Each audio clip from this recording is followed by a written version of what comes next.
la masacre de Santa Ana, que yo no sé si ustedes se acuerdan esa foto donde aparecen personas jugando fútbol con las cabezas de sus propios compañeros.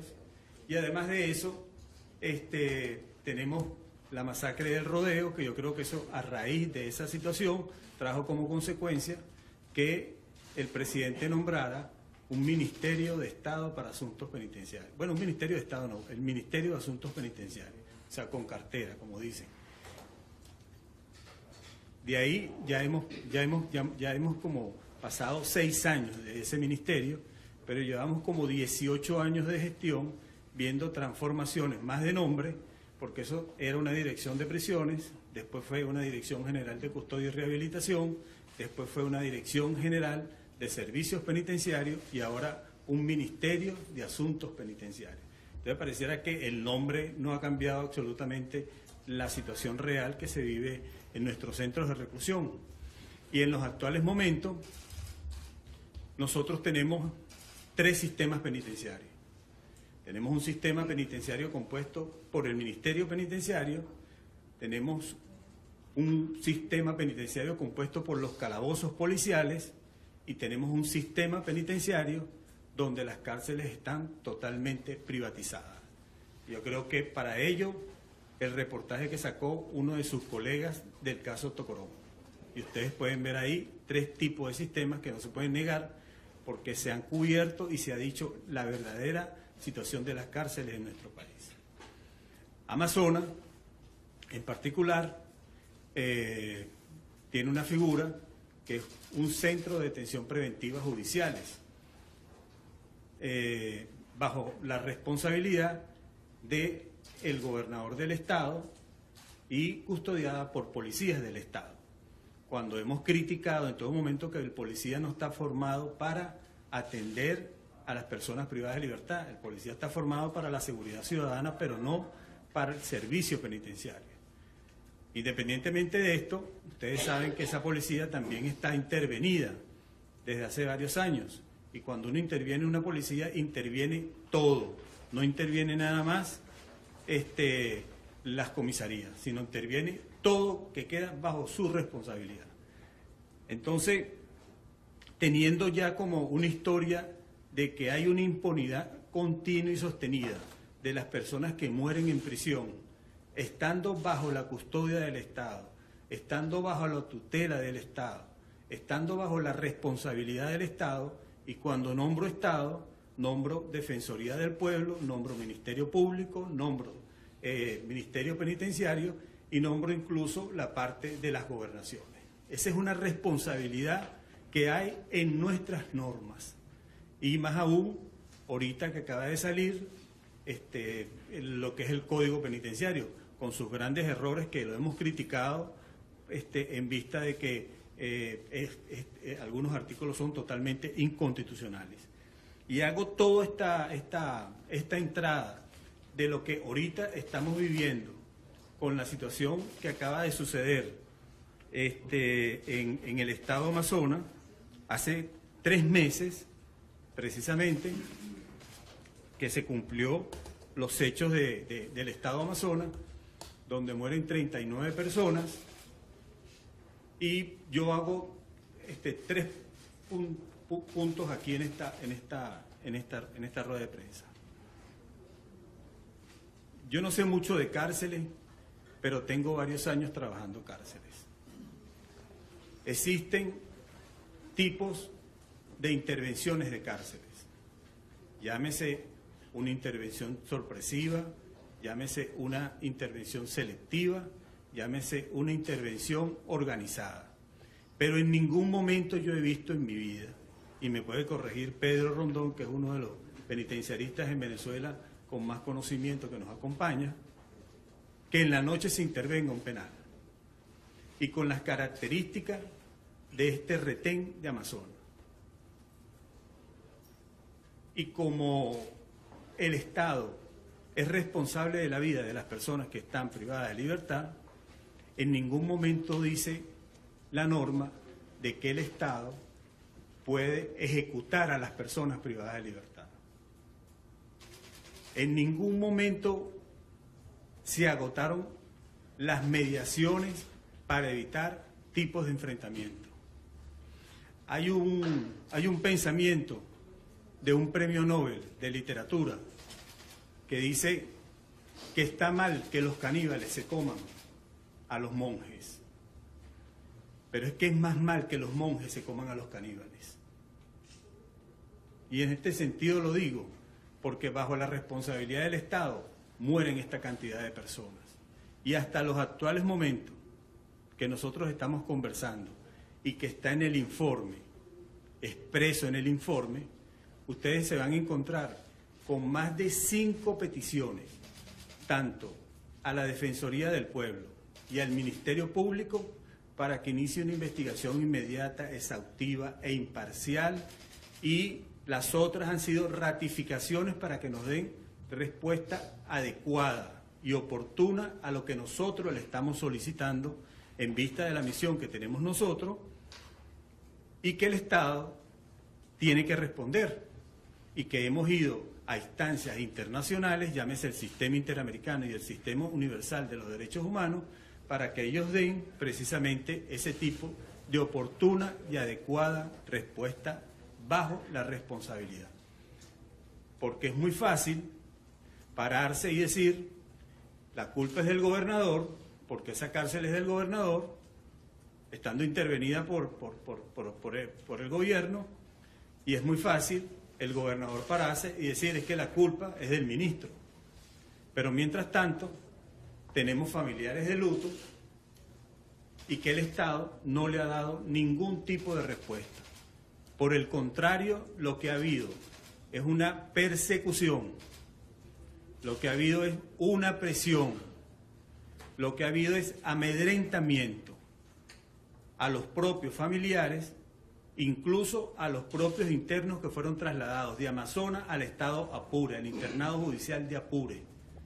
Y por ello yo aprovecho para hacer responsable al Estado de la vida no solamente de los internos, que son testigos de lo que sucedió en el retén de Amazonas, y de los que tienen en el internado judicial de Apure también, que están bajo su responsabilidad. Y ustedes saben que los derechos humanos son como una película, ¿no? No es una fotografía que la lanzan y ya están listos los derechos humanos, no, sino que los derechos humanos van rodando, y en la manera que van rodando, bueno, van apareciendo los responsables de cada uno de estos hechos. Por ello, yo quiero agradecer la presencia, en verdad, de ese esfuerzo de tantas horas de viaje que llegaron en la madrugada, familiares de la responsable de la Vicaría de Derechos Humanos y del Monseñor, para estar aquí presente y conversaran con ustedes, de manera de que de la voz de ellos, desde su corazón, sepan la verdad, sepan el dolor que llevan cada una de estas personas, y que ojalá aquí pudieran estar los 39 familiares, para ver en qué se iba a convertir esto hoy aquí en Caracas sobre este tema de la masacre de Amazonas. Yo en nombre de lo que fue el equipo de investigación, de lo que se fue a realizar en cuanto a entrevista y documentación, voy a dejar a mi compañero Marino Alvarado para que les hable de todo lo que hicieron. Pero creo que el Estado, incluso se me olvidó nombrar algo importante, lo que fue la sentencia de fondo de la Corte Interamericana de Derechos Humanos del caso Aranguren y otros, retén de Katia, de 1992, donde le ordena al Estado no solamente de que tiene que tener su personal preparado, sino que tiene que ajustar a los estándares internacionales a todo centro de reclusión, y además de ello a poner a ubicar y a poner a la orden de la justicia para las sanciones respectivas de los responsables de esa masacre. Y por eso nosotros hacemos este esfuerzo de esta rueda de prensa, para que esto precisamente no quede impune. Dejo a Marino. Después va a hablar la señora Selena, y después culmina Josefina, y después culmina el padre.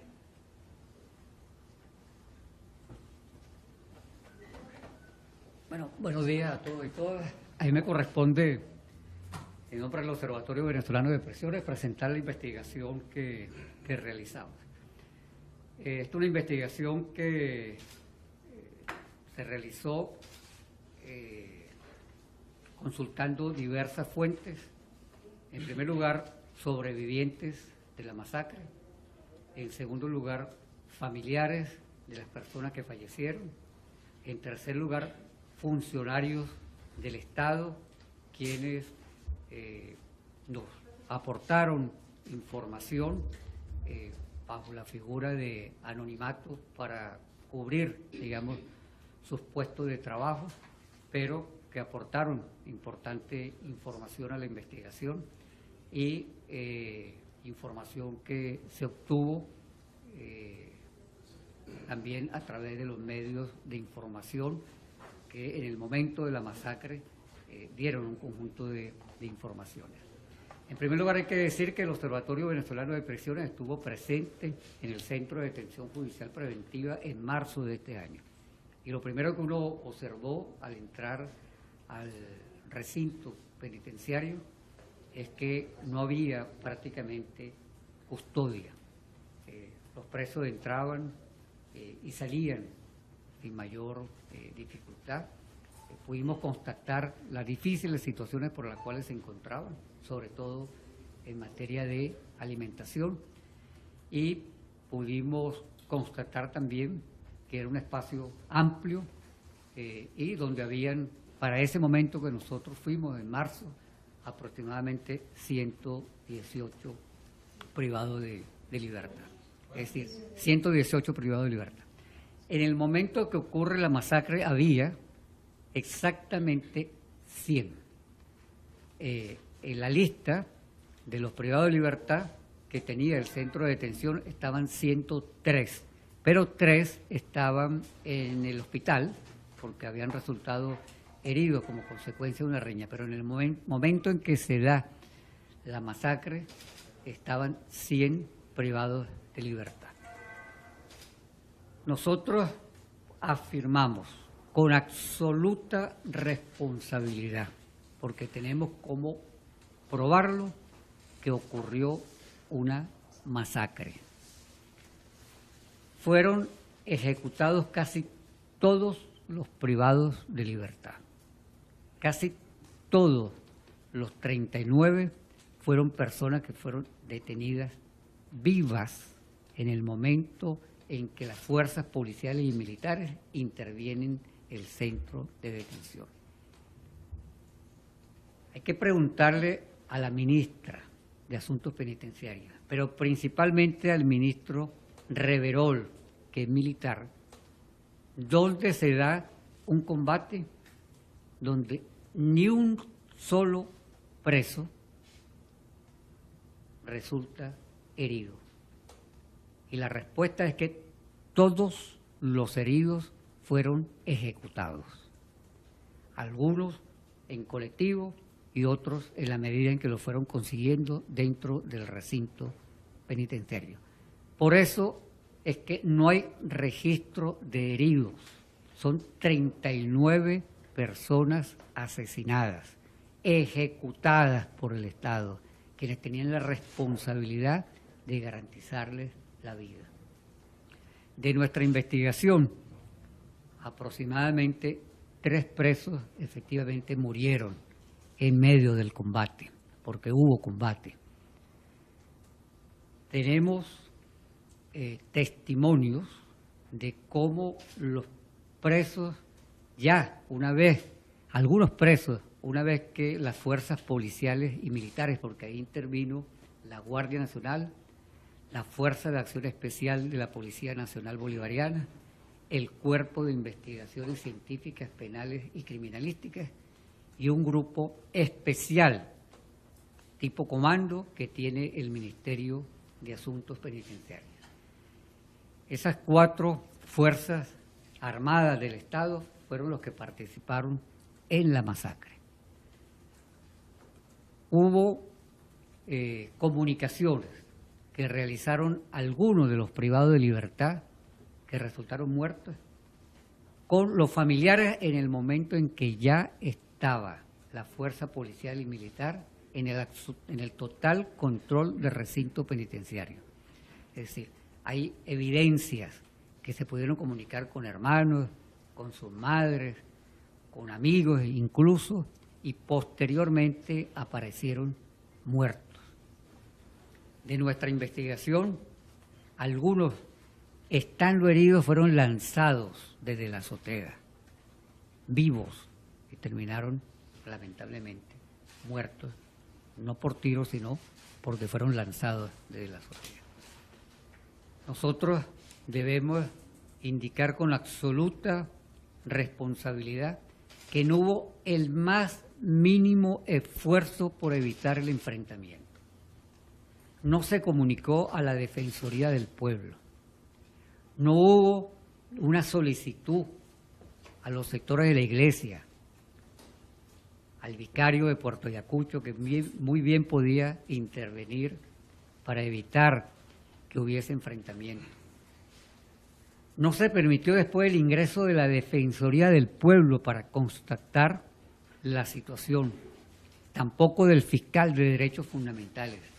Es decir, las personas que podían contribuir para que los presos se rindieran no fueron llamadas. De la investigación pudimos conocer que hubo 2 conversaciones entre el PRAN número 1 y el comandante que dirigía la operación. Y el PRAN le dijo: nosotros no nos vamos a rendir en la noche, pero nosotros nos vamos a rendir en el día.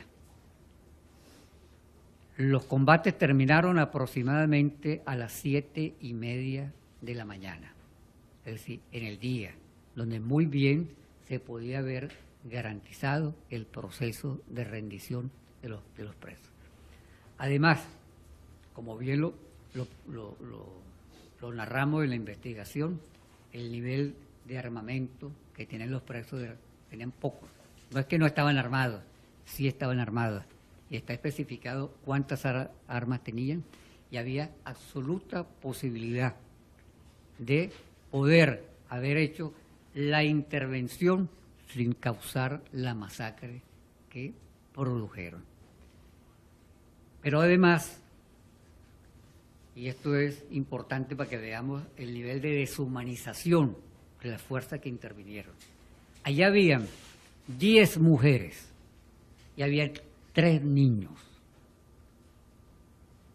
Un niño de 6 años y 2 niños menores de 4 años. Y eso le fue comunicado por el PRAN número 1 a quien dirigía la operación. Le dijo: aquí hay mujeres y aquí hay niños. Ni siquiera eso se respetó.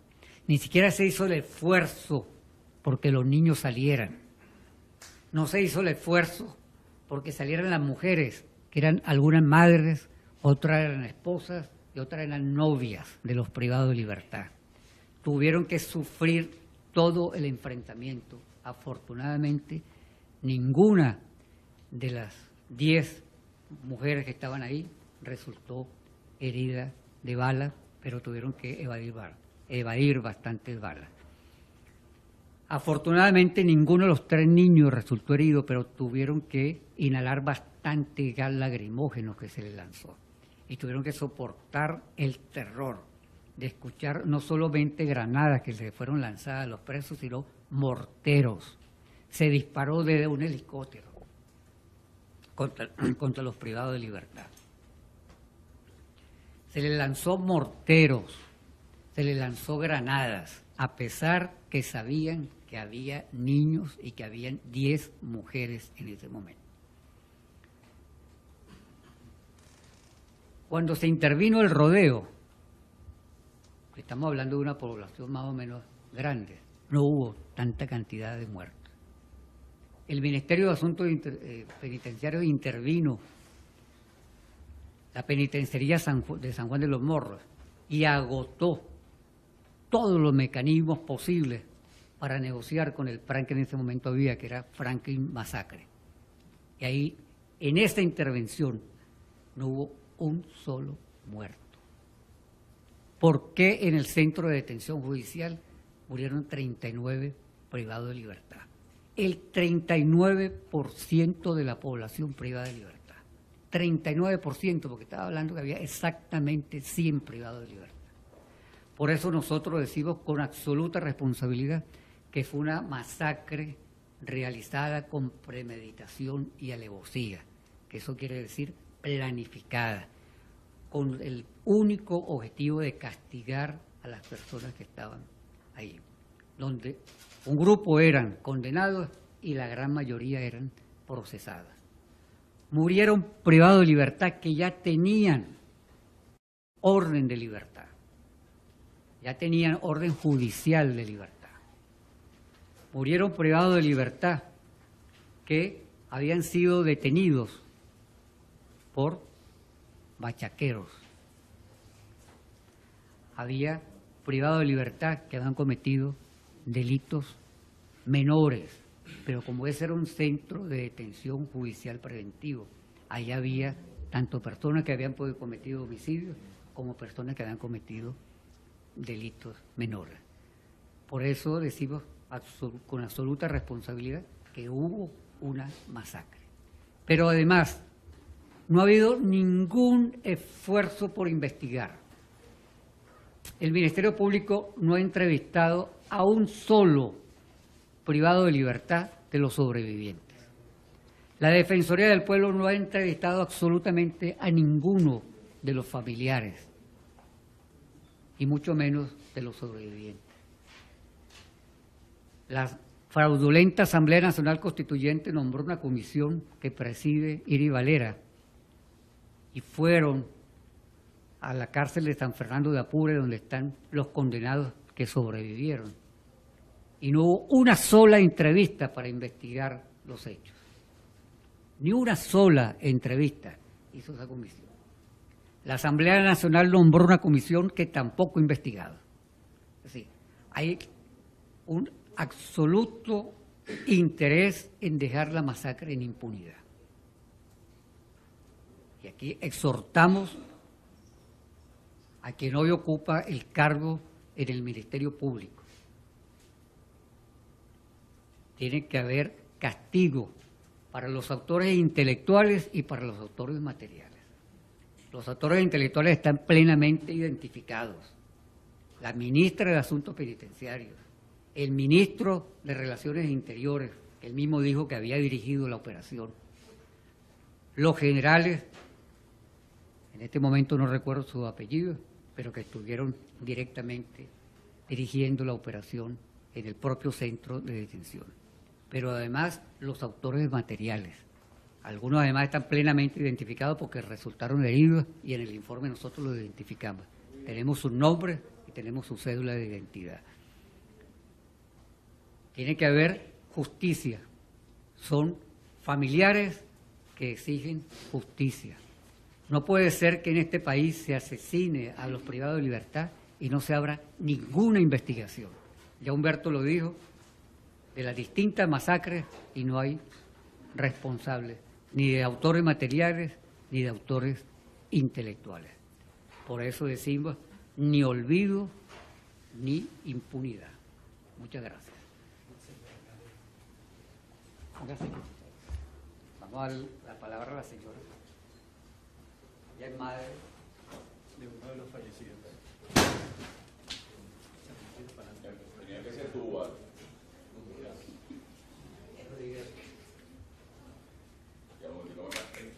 Vamos a esperar que te le den.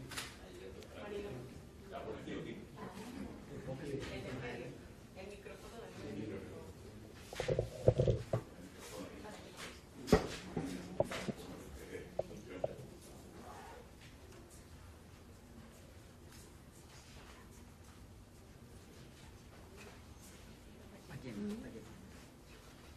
La señora Josefina Pallema es madre. Pallema. Es madre de uno de los privados de libertad que fue asesinado.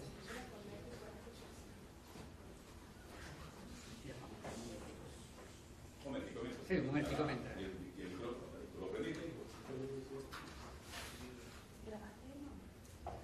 Este micrófono es De la sala.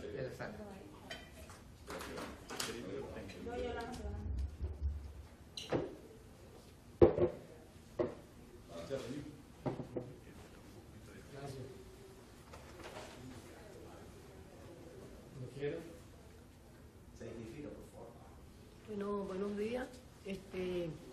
Yo me llamo Josefina Payema, soy una de las madres que pude viajar hasta con tanto compromiso en la carretera.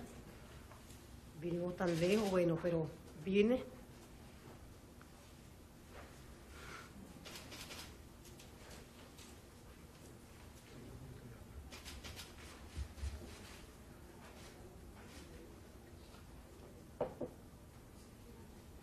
Bueno, a pedir justicia por mi hijo y en nombre de todos los padres y las madres que no pudieron venir, porque no podía, otros porque están trabajando, pero yo sí, con todo el compromiso que tengo, estoy aquí, dando la cara a todos y sin miedo de nada, a dar la cara por mi hijo. Aunque le digo a todos ustedes, a todas las madres,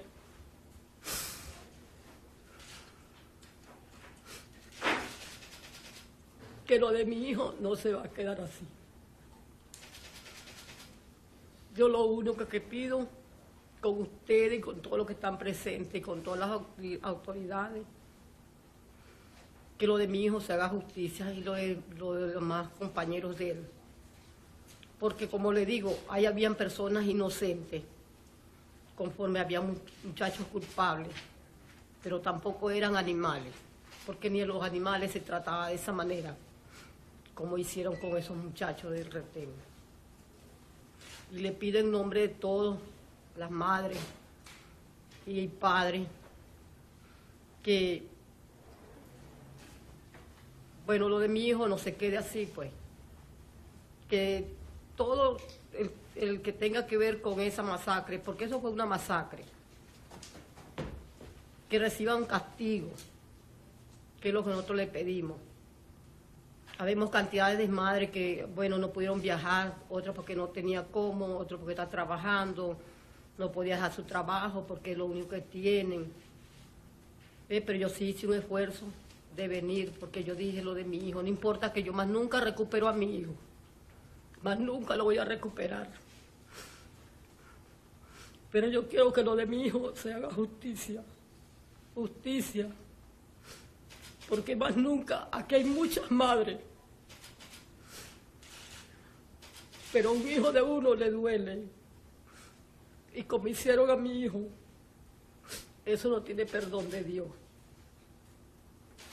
Hay muchos muchachos, como yo le digo a ustedes, inocentes. Porque mi hijo estaba ahí nada más por 45 días de averiguación. A mi hijo le faltaban 3 días para salir en libertad plena. Y de ahora más nunca veo a mi hijo. Y por eso que yo jamás había viajado aquí a la capital, nunca. Yo dije, pero sí voy a ir. Le dije al doctor Marino, yo voy, doctor. Porque yo lo que pido es justicia.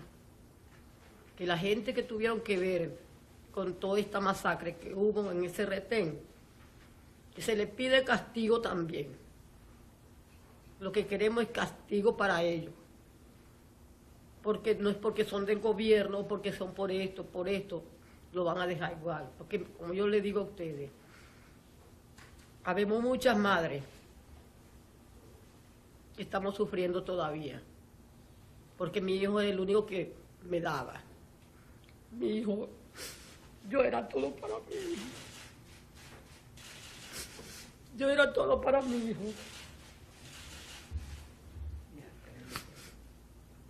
Entonces lo que yo pido es eso. Que por favor me ayuden. Porque yo no tengo con quién contar. El gobierno hace con la gente lo que quiere. Entonces, ¿cómo uno hace? Uno la madre, que uno no tiene con quién comunicarse. Y lo doy gracias a ustedes. Le doy gracias a ustedes y me alegro. Porque de repente no tengo otro apoyo con más nadie. O no tengamos, pues, todas las madres que quedamos así con los hijos de nosotros. Le agradezco todo a ustedes que nos ayuden de cualquier manera. Porque a nosotros, como le digo, no hay personas que nos ayuden, pues. Porque ellos quieren dejar esto así. Que no haya nada, que ahí no pasó nada, que eso fue un encuentro entre pranes y presos. Eso es mentira. Eso fue una masacre que ellos hicieron porque ellos, el 6CPC había agarrado la PTJ a la policía 2 semanas antes. Y yo le dije a mi hijo, usted no se confíe mucho de esa gente que agarraron ese comando, porque esa gente está buscando algo. Yo estuve donde mi hijo el día martes. A las 2:30 de la tarde me fui para donde mi hijo, hasta las 5:30. Y él me dice así, mamá, creo que dieron una orden de fiscalía, no sé, un fiscal, no sé qué es lo que hacía falta ahí, que la gente se van a meter. Yo le digo, no, hombre, hijo. Me dijo, no, yo se lo digo a usted para que no se preocupe. Yo le dije, no, eso no se van a meter, hijo, quédese tranquilo. Me dijo, no, mamá, hacía falta según la firma, no sé quién era lo que estaba diciendo, un fiscal, no sé. Pero sí se van a meter. Me dijo. Yo me vine a las 6 de la tarde donde mi hijo, y después que yo me vine ya había llegado un avión donde traían la gente que venían a meterse en ese ceja. Cuando terminaron ellos de hacer su trabajo, como yo les dije, su trabajo, porque ellos lo que vinieron y llegaron ahí fue a matar a esos muchachos. Terminaron de hacer su trabajo, yo llamé a mi hijo, como a las 6 de la mañana, y le pregunto que cómo estaba. Mi hijo me dijo todavía, no se preocupe mamá, yo estoy bien. Llamé a la última hora a mi hijo, a las 6:40. Mi hijo me mandó un mensaje que nunca lo olvido, donde mi hijo me dice, mamá, estoy casi muerto. Estoy casi muerto, mamá. Y me puso un mensaje, cuídense. Me dijo, cuídate. Lo quiero mucho y lo amo. Ese fue el último mensaje que yo recibí de mi hijo. Y yo le pregunto y le vuelvo a mandar mensaje a mi hijo. Y vuelvo a llamar y mi hijo ya no me respondió más. A lo que terminó lo último que ellos hicieron, ellos salieron y yo me alegré porque yo dije, me dijeron la gente, no, todos están bien, todos están vivos. Y ese avión que salió, porque esa cantidad de soldados que iban ahí, me dijo, no, esos fueron los detenidos que se llevaron. De verdad me alegré por una parte y dije, bueno, está bien, mi hijo está vivo. No sabe que eran ellos que habían salido, habían terminado su trabajo y se fueron. Un avión militar, yo sé que era un avión militar porque es un avión grande, donde se llevaban los detenidos, como dijo el doctor Marino, que se llevaron a puros los que se quedaron, los que se llevaron. Y yo quedé con la esperanza todavía de que mi hijo estaba vivo, porque tuve una hija presa, detenida, porque mi hija le dijo a él, a los guardias, que la dejaran pasar, que ella quería ver si su hermano estaba ahí muerto. Sus hermanos le dijeron ellos que no, que todos estaban vivos, que no había pasado nada. Y nosotros nos quedamos ahí, pero como nosotros veíamos que las ambulancias, cada momento al 6CPC, el CONA, cargaban muertos, pero ellos decían que eran los militares que se habían muerto, que habían matado a muchos militares, y eso era mentira. Eran ya los muchachos que ellos estaban cargando. Y a última hora le pregunté, como a las 8, y le pregunto a uno del guardia, le dije, déjame pasar, que yo quiero ver, o averíguame tú que puede, porque ahí no querían dejar pasar nada. Nosotros nos dejaron una distancia como de larguísima, donde nosotros no podíamos preguntar nada. Nosotros estamos bien lejos. Bueno, antes de eso mi hijo me dice, mamá, ¿dónde están? Yo le dije, hijo, estamos por aquí, por la avenida del Ejército, por la parte del aeropuerto.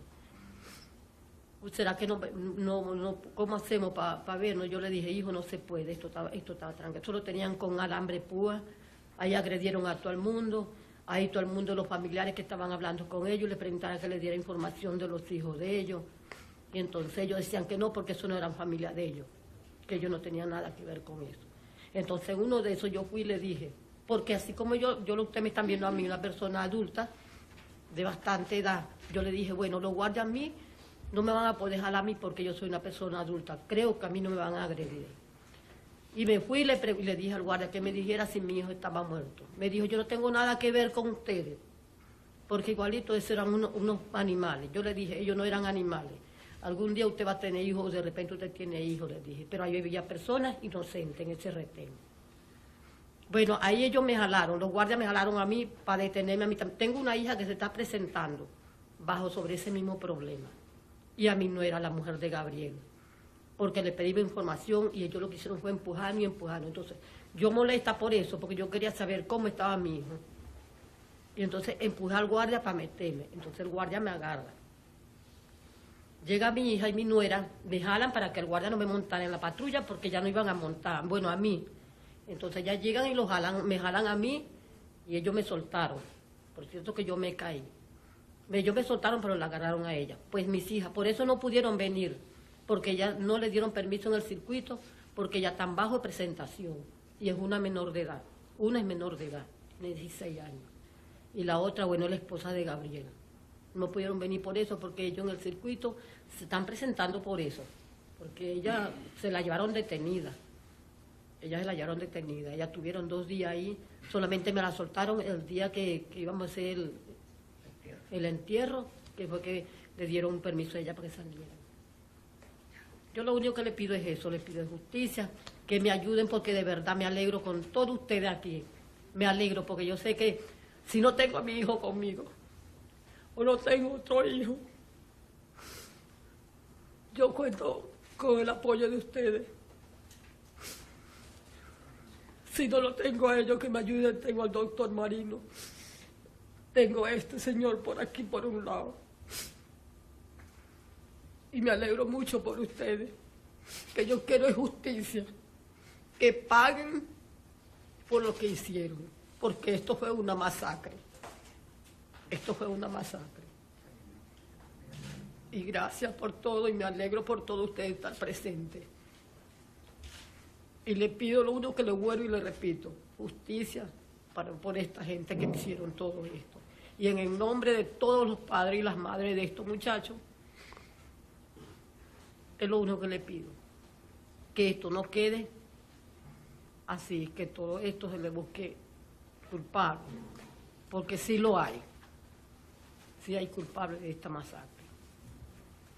Y me alegro por todos ustedes aquí juntos. Y gracias.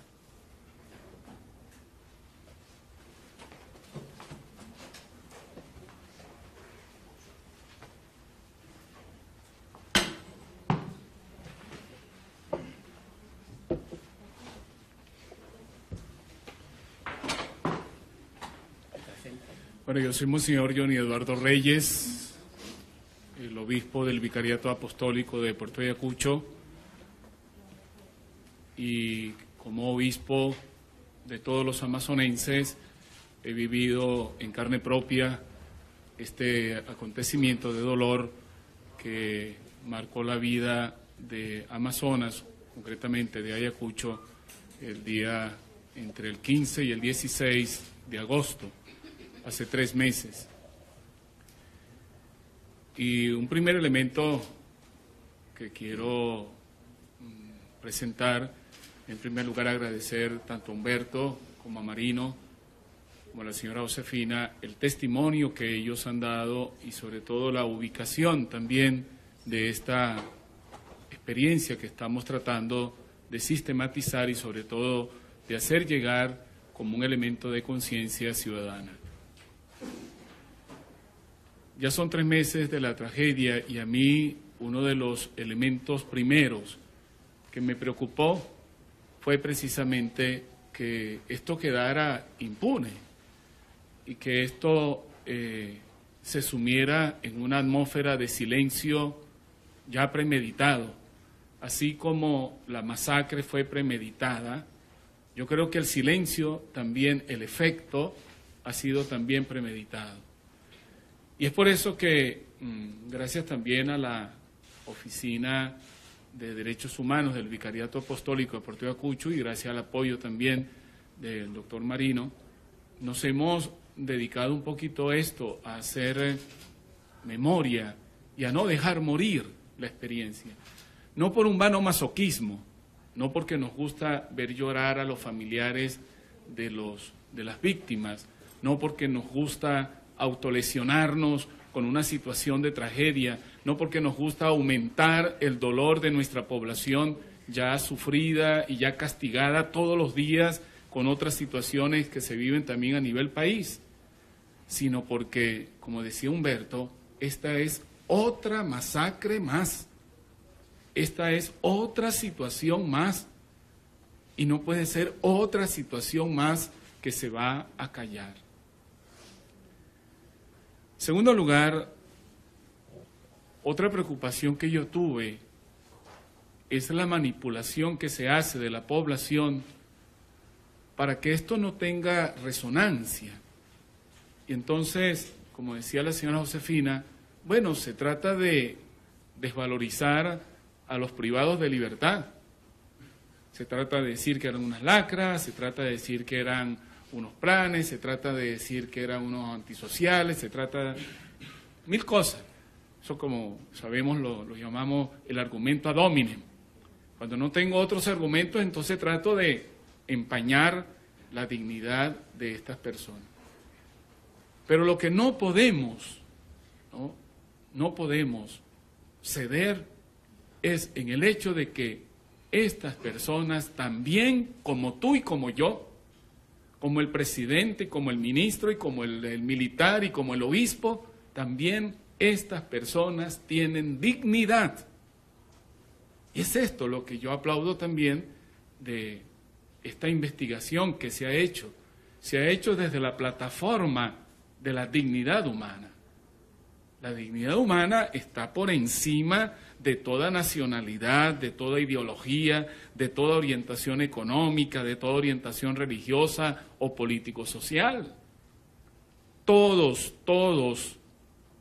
tenemos nuestra dignidad humana y ese es un valor universal. De tal manera que no podemos tampoco nosotros aceptar que porque se trataba de privados de libertad se les podía masacrar, que porque se trataba de gente que estaba bajo un régimen especial se les podía masacrar.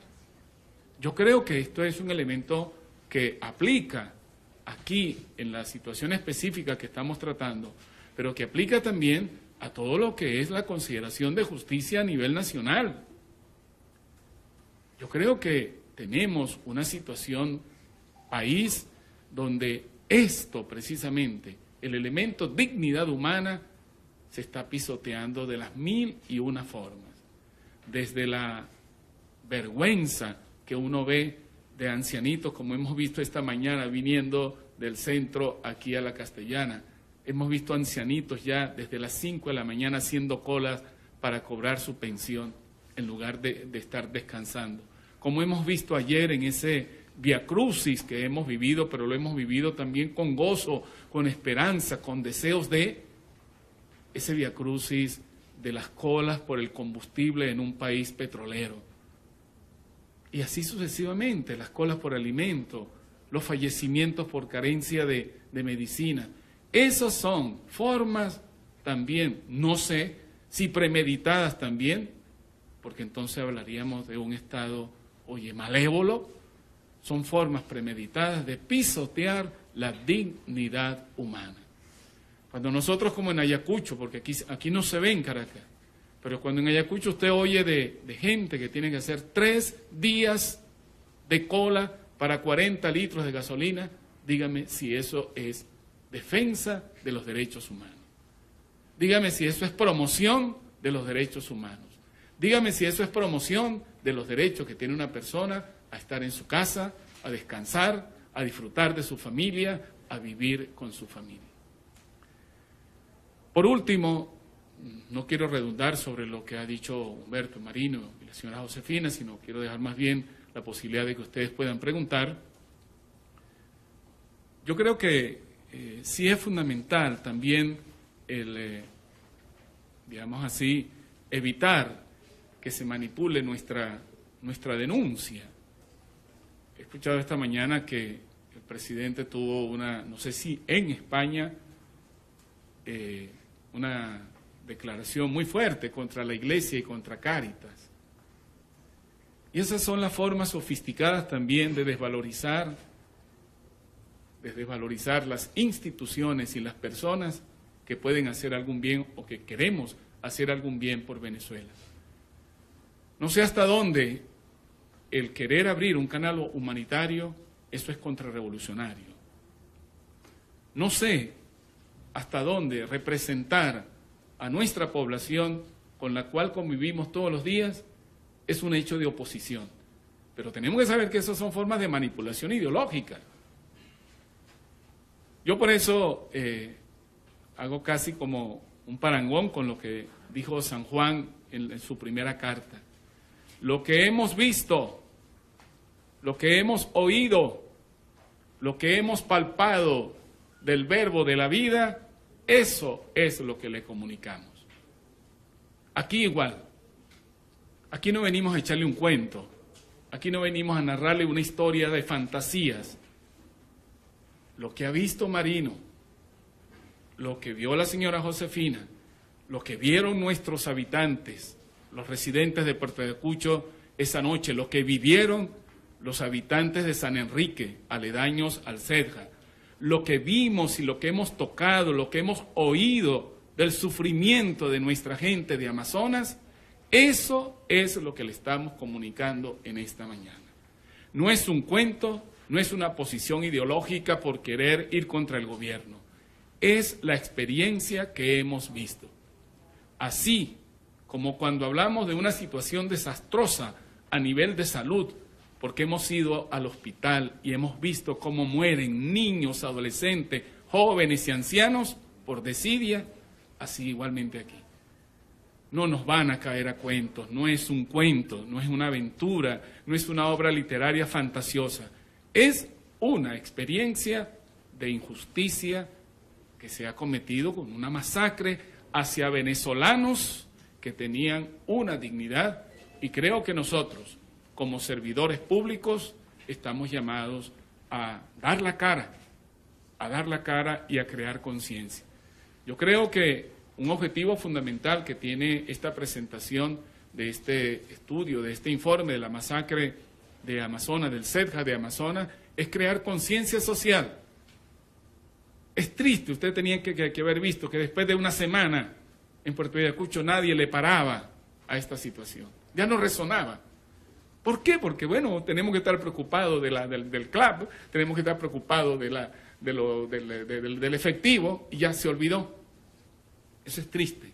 Tenemos que seguir creando conciencia social, no por masoquismo, sino por exigencia de justicia.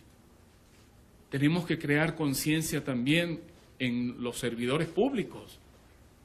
Como decía Marino, Humberto, oye, hay responsables. No puede ser, es que yo me lo he imaginado en otro escenario. Ustedes me dicen que hubiera sido el obispo de Ayacucho, que le dio una loquera, agarró un fusil, como hemos visto esas masacres que han sucedido en Europa y Estados Unidos, agarré un fusil y maté a 39 detenidos o privados de libertad del Cedja. ¿Qué hubieran hecho con el obispo de Amazonas? Estuviera suelto por ahí. ¿Qué hubieran hecho con el obispo de Amazonas? ¿Lo hubieran premiado? ¿O lo hubieran sacado del país? ¿O lo hubieran cubierto de impunidad? Oye, yo creo que como mínimo estaría en una cárcel, como mínimo. Eso si lo hubiera hecho el obispo, ¿no? Si lo hubiera hecho el obispo de Amazonas. Pero lo hizo un grupo comando. Y lo hizo gente que fue invitada, convocada, y le fue señalada una misión. Y como decimos, esa gente vino, mató y se fue. Y por eso tenemos que crear conciencia social ciudadana y conciencia social en los servidores públicos. Los servidores públicos, llámese gobernador, llámese ministro, llámese alcalde, llámese fiscal, tienen que saber que ellos son servidores públicos. ¿No? Me gustó mucho la parodia de Humberto. Son los monjes, son los educadores que tienen que cuidar a la población. Y qué triste cuando el monje se come a los ciudadanos. Qué triste cuando el educador masacra a sus estudiantes. Qué triste cuando el servidor público masacra y le pisotea la dignidad todos los días a aquellos que tiene que servir. No quiero alargarme más, les agradezco también a ustedes. Yo sé que los medios de comunicación social son una antena maravillosa, son un apostolado de conciencia social y creo que vamos a sembrar una semilla y a crear un precedente muy interesante para sacar también a nuestro país de esto que puede ser el letargo de la injusticia. Gracias. ¿Tienes alguna pregunta?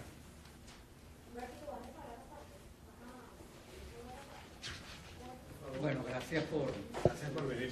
Bueno, allá afuera tenemos un cachito, una empanadita.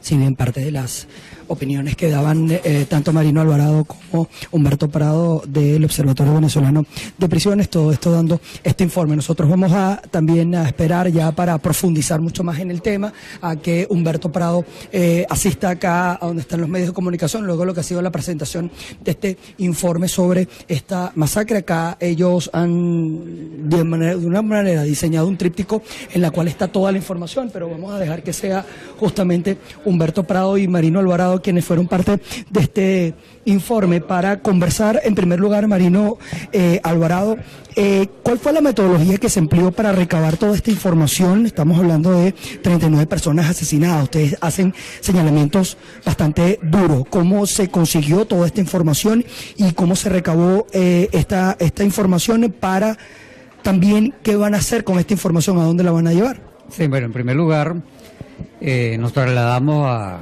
Amazonas y también de Apure. Nosotros hemos tenido testimonios de sobrevivientes de la masacre, hemos tenido testimonios de los familiares, hemos tenido testimonios de algunos funcionarios que estuvieron presentes ahí en el momento en que ocurrió la masacre, que nos han pasado información detallada. Por eso tenemos suficiente información para afirmar que ocurrió una masacre, que la gran mayoría fueron ejecutados, que hubo privados de libertad que antes de ser ejecutados fueron torturados, que había un funcionario que cargaba una computadora en el cual estaban identificados lo que eran los llamados pranes y carros, y la misión era asesinar a cada uno de ellos, por eso hubo ejecuciones selectivas también. Se ejecutó a privado de libertad por el solo hecho de estar muy tatuados. Es decir, ya el tener varios tatuajes en el cuerpo los hacía peligrosos y por eso se asesinó. Se ejecutó a todos los privados de libertad que estaban heridos, absolutamente a todos los heridos se les ejecutó. Por eso decimos, hubo una masacre y tiene que haber responsables. Los autores intelectuales y los autores materiales tienen que estar encarcelados y esa es una obligación de quien ocupa en este momento el cargo de Fiscal General de la República. Más allá de que usted no tenga, digamos, potestad para investigar, pero tiene datos importantes, ¿ya tienen alguna gente ya identificada quienes pudieran ser posibles responsables de esta masacre, como usted lo califica? Sí, en el informe nosotros identificamos no solamente a la ministra de Asuntos Penitenciarios, al ministro Néstor Reverol, sino también a quienes comandaron la operación, están con nombres y apellidos, y también algunos de los funcionarios de las fuerzas especiales de la Policía Nacional Bolivariana, quienes están plenamente identificados. Bien, palabras de Marino Alvarado. También vamos a tratar de pulsar la opinión en situ de Humberto Prado, coordinador del Observatorio Venezolano de Prisiones. Esta situación ocurrida en este centro penitenciario ocurrió en agosto, parece que no hubiese ocurrido porque quedó allí en una información que pasó en la semana, pero ¿cuál es la realidad de los establecimientos penitenciarios? ¿Qué van a hacer ustedes con este informe? Bueno, nosotros en este momento, conforme Venezuela se está enterando del informe que documentamos sobre la situación que se vivió hace 3 meses en este retén judicial del estado Amazonas, en Puerto Ayacucho, está saliendo inmediatamente para el sistema universal. ¿Para el sistema universal en qué área? Para el Comité contra la Tortura, para el Relator Especial de Ejecuciones Extrajudiciales, para la Organización Mundial contra la Tortura, para el sistema interamericano, ¿a quién? Para el presidente de la Comisión Interamericana, para el relator de personas detenidas en las Américas y para la comisión que ve precisamente el sistema americano en materia de tortura en el sistema interamericano y el sistema interna que hemos hecho, que es que está en el informe y que yo creo que va a ser un gran pesar que va a tener tanto el actual fiscal como el defensor. Tienen 5 comunicaciones, una donde en agosto se le pidió una investigación inmediata, exhaustiva e imparcial sobre esos hechos, otra donde ratificábamos la denuncia, otra donde volvíamos a ratificar la denuncia, otra donde volvíamos a ratificar la denuncia y la última donde le pusimos cada una de las misiones que tienen los organismos que representan y que hasta los momentos no han dado ni oportuna ni adecuada respuesta, estando en sus manos esa responsabilidad de investigación y de velar por derechos humanos de personas privadas de libertad. ¿Qué consiguieron ustedes en la investigación para este informe desde el punto de vista humano, o sea, de los familiares? ¿Qué pasaba con los reclusos allá adentro antes o días antes de que se diera esta masacre? Porque esto tuvo que tener una preparación, según como usted nos comenta, tuvo que haber tenido una preparación, un diseño, una planificación para ejecutarse de la manera en la que se ejecutó. Es que mire, uno que tiene varias horas de vuelo en materia penitenciaria, como dicen, es primera vez que yo me entero que tratan de tomar un establecimiento carcelario en la noche.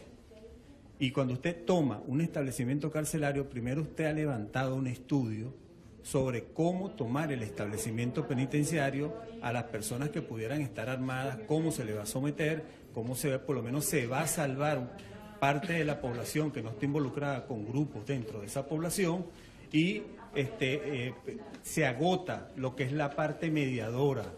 Y a una vez agotada la parte mediadora, que uno lo que espera es que se cansen más de las personas que están privadas de libertad que los que están afuera buscando de entrar, lamentablemente aquí trataron de apagar un problema, pero echándole gasolina.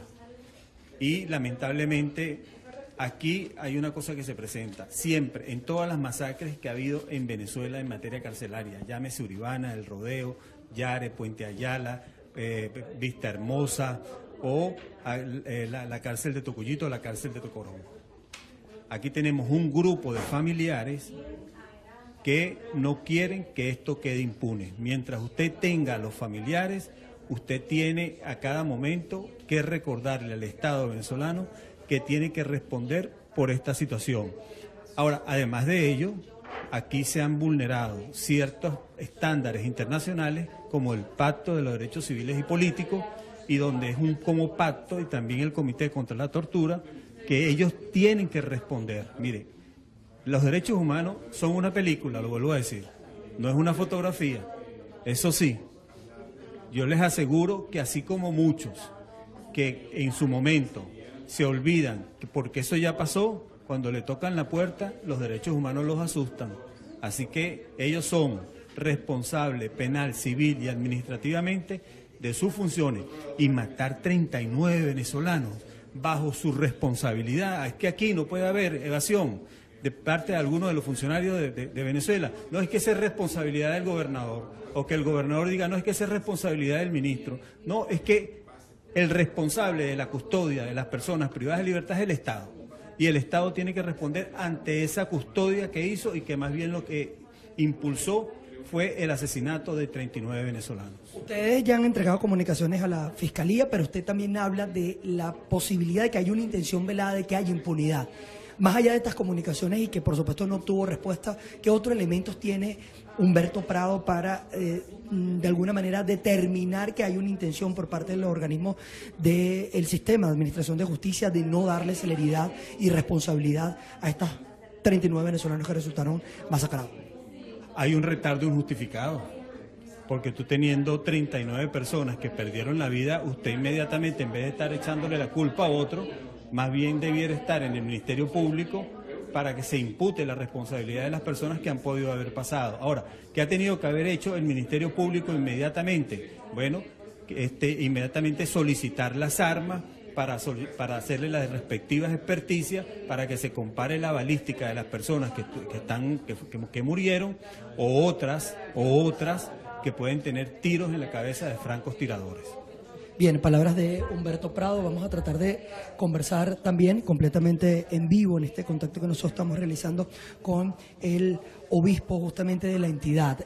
Nosotros, en su relato, usted estuvo allí, estuvo de alguna manera conociendo la información al momento que transcurrió. Desde el punto de vista humano, ¿cómo usted se siente de que esto ocurra en su estado? Y que no haya respuesta por parte del gobierno, que es el garante de alguna manera de la justicia.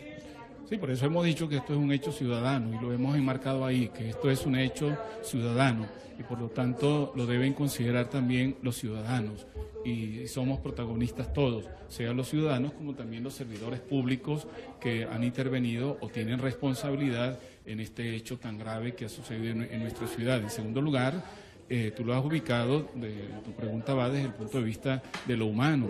Nosotros hemos apuntado precisamente a esta realidad. Se trata de la violación de la dignidad humana de 39 ciudadanos venezolanos y que por lo tanto entonces lo consideramos un hecho grave porque, bueno, esto ha sido a 39, pero hay una violación de derechos humanos también cotidiana en nuestra nación, que yo creo que nosotros también como ciudadanos y como responsables públicos tenemos que ser capaces también de afrontar.